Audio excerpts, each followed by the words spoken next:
don't turn away your attention from the fact that Toonami is what started it all, at least in my opinion, for all of us. I think had I not come across Toonami that one random day coming home from school and tuning into DBZ and feeling like, what the hell am I watching right now? But it's like, what am I feeling that makes me want to come back for more? We would have completely ignored celebrities even making it a thing. Them and also like Netflix all of a sudden heightening like, oh yeah, if it wasn't for Netflix, like we wouldn't know about anime. In my head, I'm like, y'all are all the way wrong. Because had you been tuning into Toonami and just Saturday cartoons, period, you would have like known about Toonami, like just anime, period. But the funny thing is that I personally don't think it was celebrities. I think it's also because of generation, because now I'm an 80s baby. Right. And now with social media, now you can put your voice out, and now with Facebook, even with MySpace, you can find a community. And with Instagram especially, now people are like proud to post it, because before, I'm not gonna lie, I was quieted about anime because I thought I'd get picked on, which I was picked on. I love Beast Wars. I don't know if you guys remember that. Yeah. Beast Wars was my favorite. Cheetor, one of my favorite characters. But I got literally bullied. Like this Stefan exterior was Urkel inside. Yeah. You know, Comic-Con was a big one. I was able to go there. And then you see literally these grown people being Kakashi Sensei, you know, being proud to be Sailor Moon. But then also not just the quote unquote nerds, successful business people literally talking about, no, I got my inspiration from One Piece, from Inuyasha. And you go like, oh, since that person's doing it, I'm accepted. Now in this day and age, people are less scared of like putting out what they like, because there is a good odd that is at least 100 other people that like what you like, and now it's just expanded more and more. And now especially in the black community, son, no one's ashamed of that now. I think it's a combination of the two. Like you said, like this social media aspect of it. Because when we were watching it, and most of us, I think, are around the same age, Toonami, Adult Swim, if you was bold enough to sneak and watch that shit. But like Toonami, right? TikTok. There's so many anime sounds on TikTok that I know where they came from, and then other people don't. And it's like they find it through that and they watch it, and then it's like, oh my God, like this is amazing. This wasn't cool when we were growing up. No. Like this wasn't. And then amongst the black community, your blackness was kind of, you know, on the table, questionable. Like you're not watching 106 in Park. I'm going home to watch Gundam Wing. You know, Hamtaro. Like what? Like if anyone saw that, I would legit have my credibility. Like, you watch hamsters? Do they have powers? A slice of life hamster. They just dance. They just live their lives and dance. They live their lives. I think it is that. It's the community, but also like the access, like you mentioned, because now you have Netflix, you have Crunchyroll now, you have Funimation, like all these streaming platforms. Hulu. We didn't have that. Right. It was like YouTube, might get part 1, LimeWire. part 2 in Spanish, Kiss LimeWire, Kiss Anime. And your PC got AIDS. It was not accessible like it is right now. I think the other thing is like you mentioned, like the black creators, we've grown up and now we're becoming creators. I've noticed like we're creating our own media. We're talking about it. Like there's a black manga company. You are Caesar. We've grown up as anime fans in the 80s and 90s, and now we're creating our own, and that's like pushing the culture too. But on top of just saying like we've grown up, we're gonna have kids. Some people already have kids, and they're like, you know what? Child, this is interesting, this is cool, don't let anyone tell you different.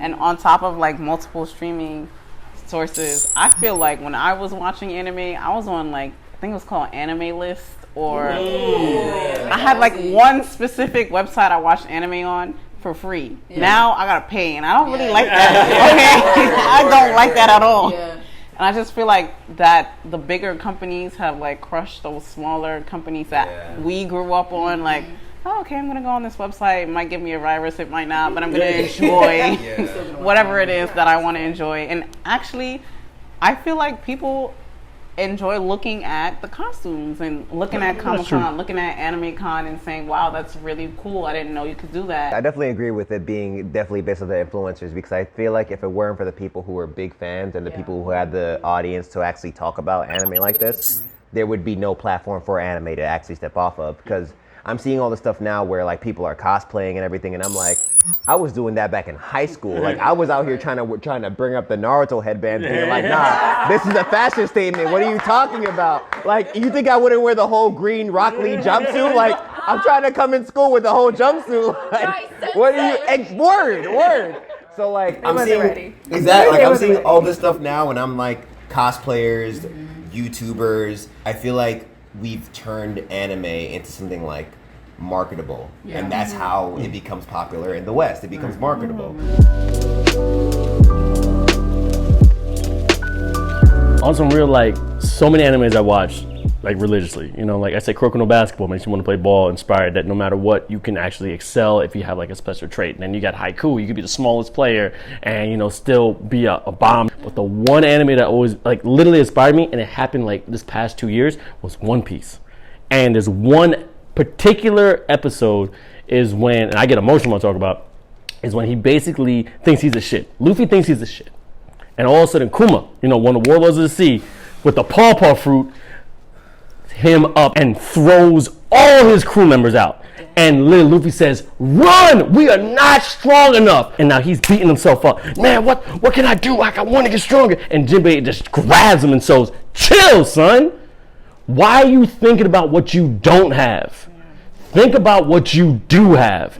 And I'll never forget, Luffy is now on a tree, goes down, and literally goes down, Nami, you know, Usopp, God, you know, Sanji, Brook, and I can go all of them, but I don't want to take so much time. And literally he says, "I have my friends. I have my crew." Yeah. It inspired me in my real life, because then he goes on national quote-unquote television with all the transporter snails, and he has 3D 2Y. And 3D is X'd out. 2Y is right here. And I actually have it above my desk, because some things happen in my personal life that I'll be keep it a buck. I want to get my finances in order. So I said, when I watched that, and I said, I can get my life, because financial freedom in the black community is quote unquote very hard to come by, but it's very attainable. I said, I'm gonna give myself 2 years. 2 years to do this instead of 3 days. And we all knew what that meant. Instead of 3 days, in 2 years, meet me here and work on all your skills. And what happened? In 2 years, everyone became a master of their craft. Frankie became a master, Nami became a master, and then literally came together, and they literally become one of the strongest crews ever, the Straw Hats. And that anime inspired me, because as a kid, I didn't see the subliminal messages in that. As an adult, I went, son, if I watched this and knew this back then, I would have went to the NBA. I love One Piece too, for that reason, like you said, but also I feel like Luffy always goes up against anybody. Like, it does not matter who it is. Like, he's like, "Oh no, Luffy, you can't hit that person." He's like, "Oh, I can't? I wish you would tell me." World government? Wow, let's do this. Let's go. Of course, the anime that hits me the most is Sailor Moon. I love Sailor Moon so much. But it's mostly because, I feel like it shows female friendships. Like, it showed me that women can be powerful. But also cute. They were like, "Oh, I like boys. I can be cute, but also I'll beat your ass." And I looking back, I don't think I got that while I was watching it, but looking back, I feel like that influenced me so much, along with a bunch of other shows. But I love Sailor Moon. No, yeah, for sure. I definitely feel the same way about Haikyuu.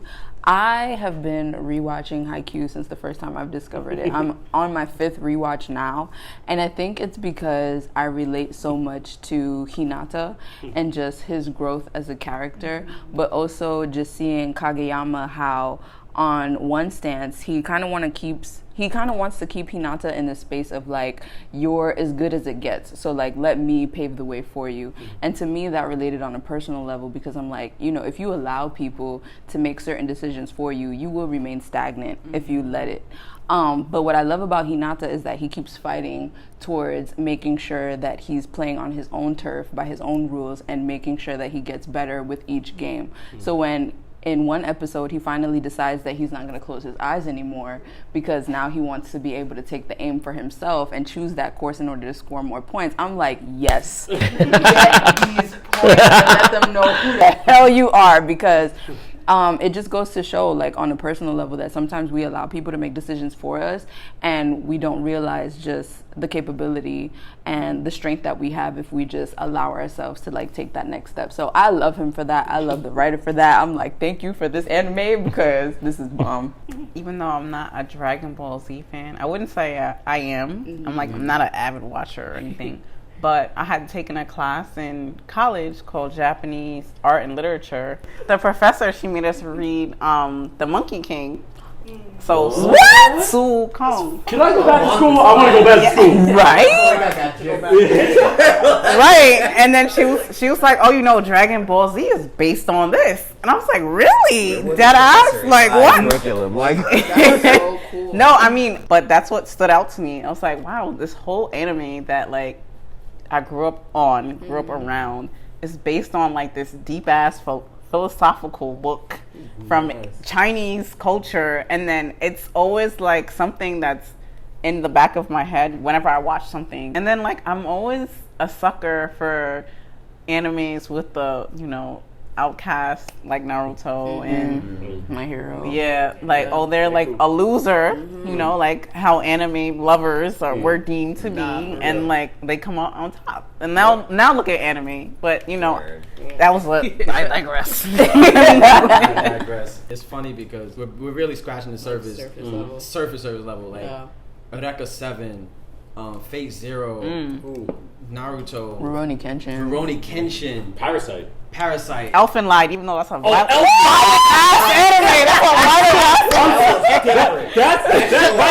That's how I needed to. Hunter x Hunter, Gurren Lagann's good. Believe in the me that believes in you. Yo, anime I used to play on Toonami, and he had glasses. Fooly Cooley. Hey guys, Fooly Cooley. Oh my god! Cowboy Bebop. Yes. There's so many. I mean, I have to mention Yu Yu Hakusho. That is my number one anime of all time. And I think, like you guys have mentioned with resonating with characters, I resonated with Yusuke Urameshi so well. And it was something that I didn't know, you know, like what I was getting into. Like every anime had its own thing. Like you have your comedies, your rom-coms, you have your sci-fis. Yu Yu Hakusho was kind of this occult kind of shonen. Yeah. And Yusuke's character was different. Like Luffy and Goku and Naruto, they wanted to take a challenge on him. You know? They couldn't wait to be the strongest or be acknowledged like Naruto. Right. Yusuke ain't want that shit. He did. He did not want anything to do with anything. From the moment he died, on the very first episode, he died, right? Saving this little kid's life. And Yusuke was a delinquent. He didn't go to school, was a shit teenager. His life was shit. And on that first episode, he dies saving this little kid just because, kind of. And the fact that they didn't have a place for him because of his track record on Earth is an amazing like ideology. Like, oh, we didn't know you were gonna do something so amazing. Yusuke used so much language. Like that was the first time I heard language. He was like, "Shut up, you old bitch." What? You always yell at me, right? And it's like Kuwabara wanted to do those things. He wanted to be the hero. Yusuke was like, "Can we let him be the spirit detective?" But definitely Yu Yu Hakusho, definitely Naruto. But like, it's weird. I feel like the anime that hit me the most were the animes that were more grounded. Like the anime that focused on things that were more possible in like real life. So two of the anime that hit me the most, and I only go over one, is Assassination Classroom. Changed my life and broke me, and then changed my life again. And then the biggest one, the one that deadass like completely revolutionized my mindset, was Hajime no Ippo, which people may not know about. Hajime no Ippo is a story about a simple high school kid, no powers, who wants to be a boxer. That's it. That's the story. But it goes into how even though you're not talented, just off of pure hard work and off of like the Bruce Lee quote, training like that one kick 10,000 times, like someone's better with a kick they practice 10,000 times and like just learning 10,000 kicks. It taught me so much of that because you just watch this kid who's a really simple dude. He's like, they base him off of Mike Tyson, like someone who had another very simple fighting style when it came to boxing. And like they showed him growing through all these matches one by one. And this manga is really, really long, by the way. It's like 1,300 chapters. But it kept me through every single page because I was just like, I want to watch this simple ass kid. And this kid was like bullied in school. His dad wasn't around. Watching him just kind of like get better with boxing and finally find his niche. It got me not only into martial arts, but it got me into boxing. And I've been boxing for 3 years because of Hajime no Ippo. So like this whole thing just taught me like, hey man, it doesn't matter if you're simple. It doesn't matter if you're not charismatic. Just work your ass off and you can get whatever the fuck you want. And that's the main thing I got from it, because you watch this kid turn like from like the Japanese, like from like a regular ass kid to like the Japanese world featherweight title. Can we take 1 second that as black kings and queens right here, we understood this during subtitles. Right. We had to read Literally. it. Yeah. That's how we became. Literally. Like, we don't. If you don't So I learned how to read for Final Fantasy VII, but also from anime. And I really want to take that second because everything that y'all saying, not only did we look at an anime and get it, we had to listen to another language, understand. I don't know this language, but I'm going to read it. But then, oh my God, I am reading this translation and getting it out from the screen. and feeling it.